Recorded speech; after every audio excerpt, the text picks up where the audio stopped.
পড়েছে, এই বাইরে একটু উঠোনে যাবো, সেই জন্য সানস্ক্রিনটা ভালো করে মেখে নিচ্ছি, নাহলে পুরো স্কিনটাই কালো হয়ে যাবে। বাবা কি ঢং, এখান থেকে এইটুকুনি যাবে সানস্ক্রিন মাখতে হয় নাকি? গরম পড়েছে তো কি হয়েছে, আমাকে দেখো সেজে গুজে গরমের মধ্যে ছেলে পটাতে যাচ্ছি। গরমের মাথাটাই খারাপ হয়ে গেছে, গরমের মধ্যে যাচ্ছে ছেলে পটাতে। আসলে কি বলো তো বৌদি, তুমি আমার মতো বিউটিফুল নয়, আর তোমার স্কিনটাও আমার মতো বিউটিফুল নয়, তাই জন্য তোমাকে সানস্ক্রিন মেখে বাইরে বেরোতে হয়।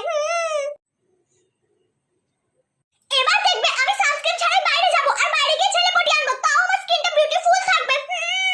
চাও না একবার, বুঝবে তখন। A few moments later. কি হয়েছে বিছুটি? বৌদি তুমি ঠিকই বলেছিলে, রোদ্দুরে বেরোনোর আগে সানস্ক্রিন মেখে বেরোনো উচিত ছিল। বৌদি গো, আমার স্কিনটা পুড়ে গেছে, ছেলেগুলো দেখে সব পালিয়ে গেছে, আমার আর বিয়ে হবে না বৌদি। বৌদি কালকে থেকে তোমার সানস্ক্রিনটা আমাকে দেবে, আমি মেখে তারপরে ছেলে পটাতে যাব।